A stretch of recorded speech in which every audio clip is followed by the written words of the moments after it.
This week on the Brody File, this might look like Capitol Hill, but it also doubles as a storage house for presidential dreams.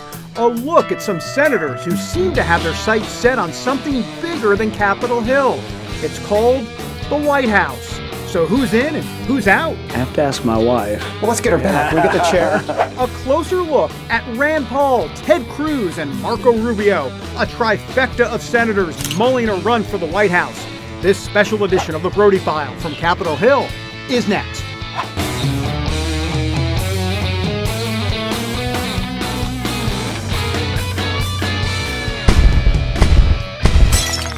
The U.S. Capitol and all its majestic beauty, it sits here, and so do the hopes and dreams of a few senators thinking about changing their title from senator to President of the United States. Well, welcome everybody to a special edition of the Brody File. For the next half hour, we're going to give you a closer look at 3 U.S. senators who are thinking about running for the presidency in 2016. You know, over the past year, I had a chance to get up close and personal with these presidential hopefuls. Who are we talking about here? Well, Rand Paul from Kentucky, Ted Cruz from Texas, and Marco Rubio from Florida, all of them positioning themselves a bit differently if they do decide to take that presidential plunge.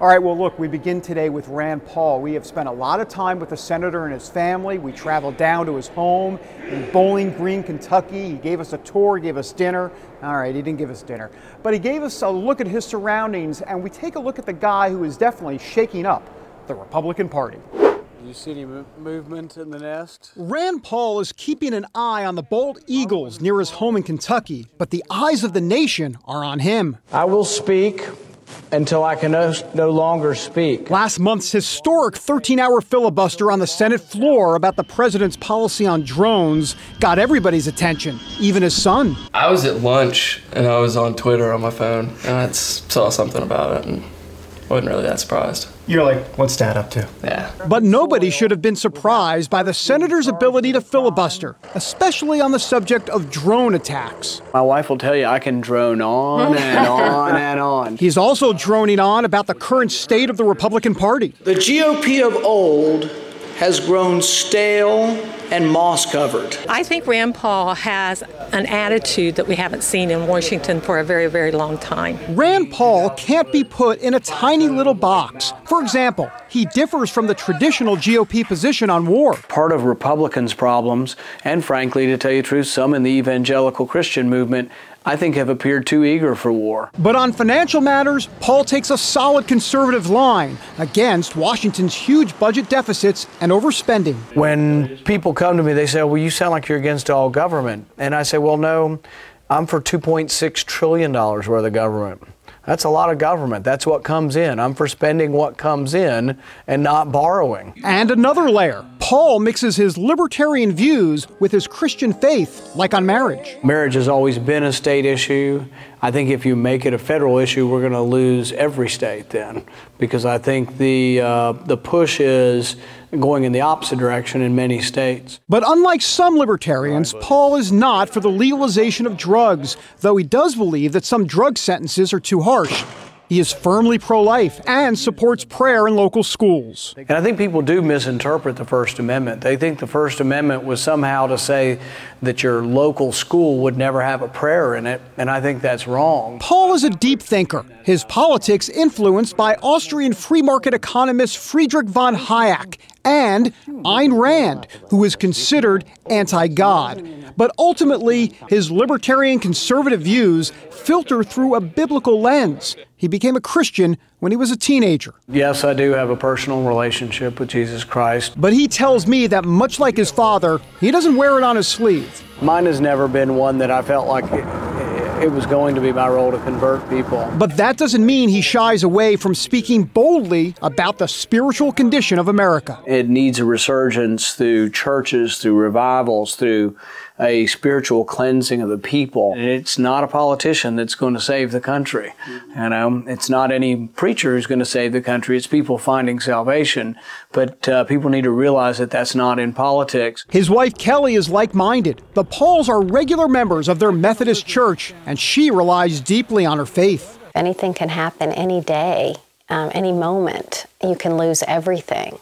except for your soul and your relationship with God. It is the only permanent thing. Being a U.S. Senator may not be a permanent thing for Rand Paul.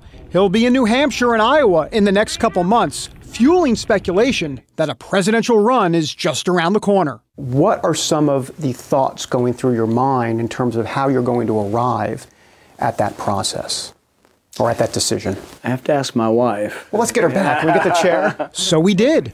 What does the cautious-minded Kelly Paul think? I mean, if I were spinning out, imagining what we're going to be doing exactly 2 years from now, I think I would probably not be on board. Good to see you. So for now, Rand Paul is content to just cruise through the McDonald's drive-thru and hit the road around America, preaching his Tea Party message to anyone who will listen. Because at his core, he's just an eye doctor from Bowling Green who thinks he just may have the right prescription for America.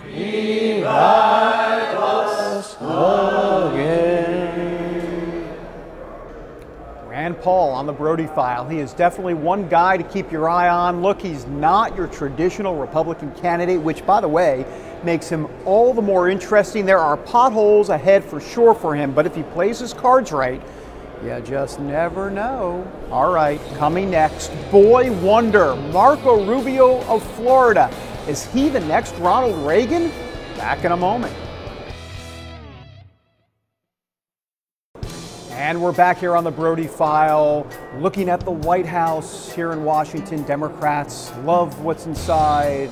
Conservatives think there's a big stench coming from inside, but hey, it's Washington, and that's what we do here, don't we? Hey, look, this week we are profiling certain senators inside the Capitol here, and they're all thinking about running for president. So next up, Marco Rubio, the senator from Florida, has a lot going for him. Look, he's young, he's extremely articulate, he likes the Brody File. Out of all of the Republicans, he might just be the best in simply explaining conservative principles. Now, part of the problem for Rubio has to do with the I word, immigration reform. I guess that would be the IR word. Anyhow, look, he stuck his neck out on this issue. He's trying to lead. He's trying to come up with a comprehensive agreement, but he took lots of slings and arrows because of it. Now, a while back, before immigration reform was declared dead during this congressional session, we had a chance to sit down to talk to Rubio about immigration reform and what it might mean to his possible presidential ambitions. Has this been harder of a sell than you originally thought? You know, the answer to it is yes and no. I mean, yeah, here's the no part. I think people are prepared to do something about the 11 million human beings that are in this country illegally. They understand these are real people. They violated the law, so there has to be consequences for that. But these are real human beings who have families and loved ones and hopes and dreams, and the vast majority of whom are here for the same reasons our parents and grandparents came. So that part of it, I think, has pretty well been debated. There's still some, you know, discomfort with the notion that someone who's broken our laws would get to stay. But by and large, people say, look, if they have to pay fines, they have to wait in line, they have to start paying taxes, they have to undergo background checks, you know, we should figure something out for them. The part that's still hard is the border security, because people are only willing to do what I've just described if we secure our borders and we make sure that there isn't another wave of illegal immigration in the future. And I think that's where we are right now in this debate, is can we do enough about border security so that people will support doing something about the 11 million? And that's what I'm focused on. That's what I'm working on trying to accomplish. And let me ask you a little bit about, there have been conservatives that say, look, you know, partnering with Schumer and Durbin and Menendez and all. I mean, the question is, do you trust these guys on immigration reform to make sure that they're an honest broker? Well, the thing about legislating is it has to be in writing. I mean, at the end of the day, the bill is in writing, so it's not about trusting them. They obviously have a different constituency and some different principles in mind, but everything's been in writing. So we've put out a set of principles when we started this process. That's what I signed up for, those principles. And those principles were pretty clear. We were going to do something to accommodate the people that were here illegally, but we were going to secure the border. We were going to create a system to track people when they come in and when they leave. We were going to create a system to be able to verify that people are legally here before they get hired. That was agreed to, and that's in writing. And then we put out a bill that did a lot of that. And if you think about it, 96% of this bill is not controversial. The piece that remains to be settled is, are we doing enough on the border? And as we've introduced this bill as a starting point and we've worked on it, we've gone to my colleagues, and what they're saying is, look, we just don't think it's enough. We don't trust the administration, quite frankly, Republican or Democrat. We've been told this before, that they're going to secure the border, and that never happens. So they're prepared to provide certainty for the people that are here illegally, so long as we also provide certainty that the border is going to be secured. And that's the second part that we need to focus on. And it'll be in writing. It'll either happen or it won't. What about the argument that why not wait 2 more years, potentially have a Republican president, and have a whole different dynamic at that point? Well, for a couple things. First of all, what do you do in the meantime with the 11 million people that are here now? I mean, it's been going on for a while. It has. So at some point, you've got to do something about it. Secondly, what we have now is hurting our country. We are, aside from the illegal immigration problem, we need to recognize that America is involved in a global competition with other countries for business, but we're also involved in a competition for talent. So imagine for a moment if some kid from another country was playing college basketball and he was the best college basketball player in the country. There's no way in the world that we're ever going to let him leave. We're going to make him play in the NBA. We're not going to let him go play in an Italian league or some other league. Why would we do the same for our economy, for a top flight physicist, for a top flight scientist? You know, instead what's happening often is we are educating some of the world's brightest people. They're going to school here. They fall in love with America. They want to stay here. There are American businesses that want to hire them, but there's no way for them to stay and they have to leave. That makes absolutely no sense. We can't leave that in place. We also have a broken border system. You know, people say border crossings have declined because the economy isn't bad. If our economy, God willing, begins to recover, the same porous border is still in place. You're going to have another wave of illegal immigration. And then 2 years from now, we're going to be talking about 13 or 15 million people, not just 11. So that's why we can't wait. We've got to deal with this now. We see a problem. It's hurting America. We think we can solve it in a responsible way. We have an obligation to try. I get it. I know that you're principled and I know you're serious about this issue. But what about, look, let me just bring it up. What about the political ramifications of this? If this thing goes down in flames and the conservatives start to turn against you if you decide to go further in your political aspirations, I mean, look, that's somewhat, if not a calculation on your part, it's a political reality of what could potentially happen. Well, the day I start making decisions around here with the mind towards what other office I want to run for, I'll no longer be very effective. The bottom line is that I ran for the United States Senate to make a difference, to serve, to be able to look back 20 years from now and tell my kids, yes, I was gone a lot, but this is why. These are the things I was able to accomplish in the hopes of leaving you a better country. I also, quite frankly, look to my faith in that regard. My faith teaches me that, you know, all of us have been given opportunities in our life. They're blessings, and I've been blessed to be here and to do this.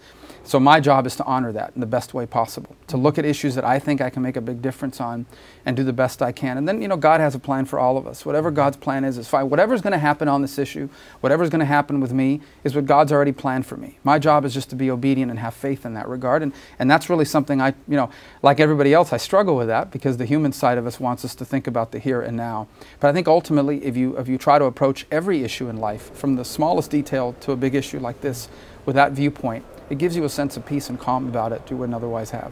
That is Marco Rubio here on the Brody File. You know, it's going to be interesting to see if he runs. The Brody File senses that he will run if, and here's the big if, but if Florida Governor Jeb Bush does not run. Now, if Jeb Bush runs, then the guess here is that he will defer to the elder Jeb Bush, who is a mentor and a friend.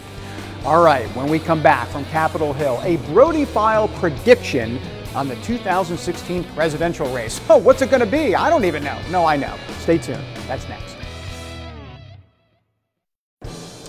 Capitol Hill, and we're back in Washington. You know, Capitol Hill, the most popular place on earth. Americans love what happens here. All right, not really. That's a bold-faced lie. We're lying here on the Brody File. All right, well, look, so far we've looked at Rand Paul and Marco Rubio. A little later, we're going to look at Ted Cruz. However, what about the other 2016 possible presidential contenders? That is the subject of this week's Brody File commentary.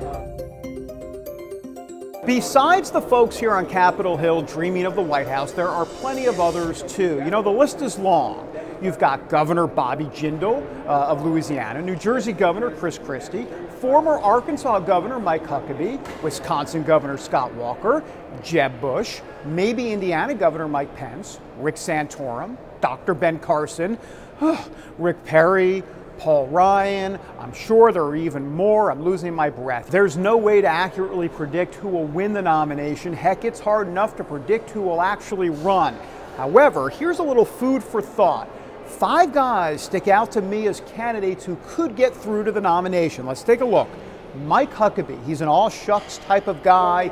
He would be able to weave a conservative message in a compassionate way. Then there's Wisconsin Governor Scott Walker. Look, he has a solid record as governor. He's also a blue-collar type guy who could win a lot of votes. Marco Rubio, candidate 3, a strong candidate. The Brody File, by the way, not convinced that immigration is going to be his undoing. Bobby Jindal, a guy to watch out for. This guy is so smart. He's bursting at the seams with ideas, and it will indeed be refreshing on the trail. Also, don't forget about Rick Santorum. This would not be his first rodeo. He does have that blue-collar theme, and it plays well in key swing states. All right, look, sure, there are other candidates that could emerge. There's plenty of time. But right now, the Brody File thinks those 5 that I just mentioned may have the best shot. All right, coming next, it is cruise control for the senator from Texas. A look at the man liberals can't stand. We're back in a moment. And welcome back to the Brody File. All right, time now to look at Ted Cruz. Boy, does he make waves up here and across the nation. You know, he came here breathing Tea Party constitutional fire, and he has not let up. It has made him enemy #1 for liberals. But look, diehard constitutionalists love the guy. The Brody File crew spent some time with him and his wife Heidi a while back. We went down to Houston. Have a look. Senator Cruz, thanks for joining us. I want to ask you what this real last month has been like. I mean, you won in November, and now you've had a few weeks here in D.C. What's this all been like for you? Well, it's really been magical. I mean, this entire journey, it started over 2 years ago, and we have gone from when we started January of 2011. We were literally at 2% in the polls. And as I've often joked, the margin of error was 3%.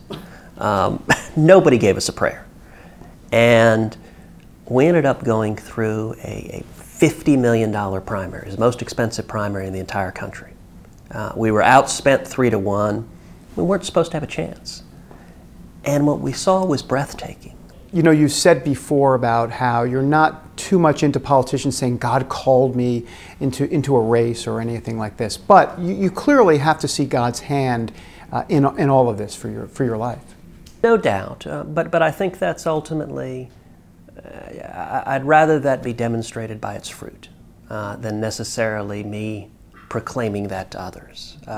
I think anyone in politics, you've got a special obligation to avoid being a Pharisee, to avoid ostentatiously wrapping yourself in your faith. Because I think in politics, it's too easy for that to become a crutch, for that to be politically useful. And I think ultimately, that undermines the message. I think you should live your life consistent with your faith, consistent with your principles, and let your actions speak for themselves, and let your walk speak for itself.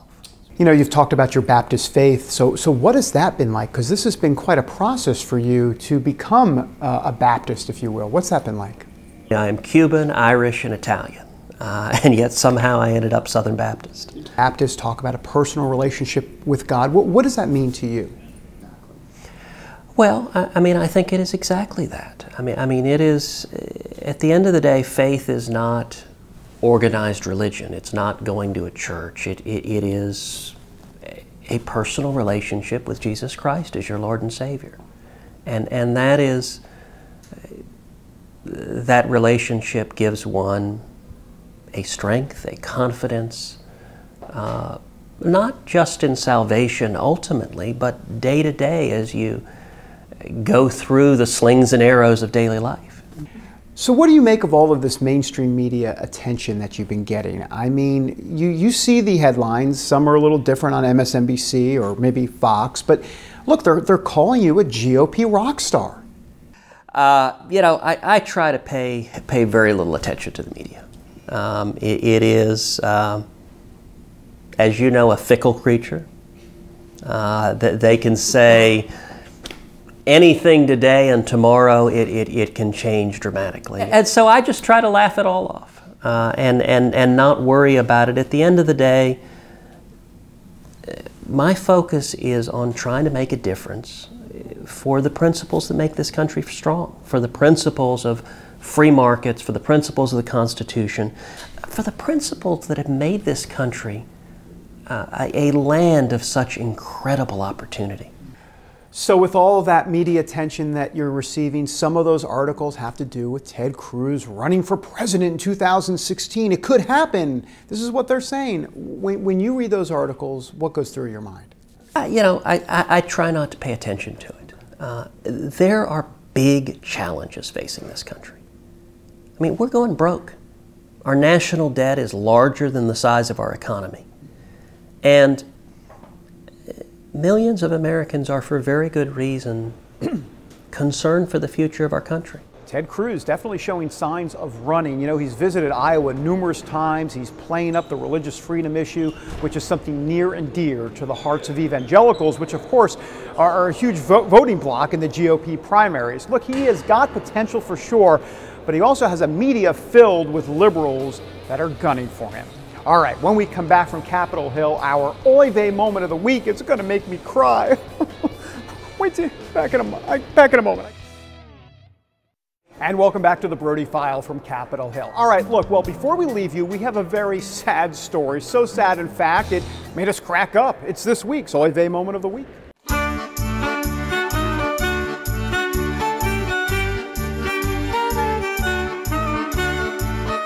Politicians up here on the Hill do some stupid stuff, and sure, we get apologies from some of them, but how about what happened in Japan?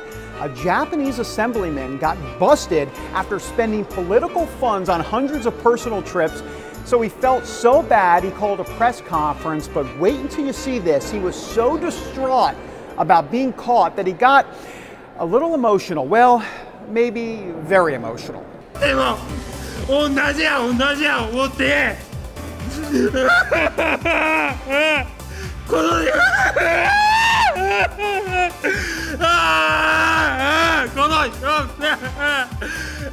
世の中を変えて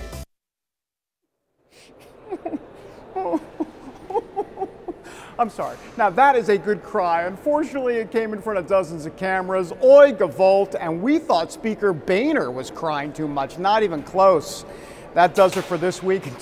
Until next time, everybody, God bless. Have a great week. Have a good cry.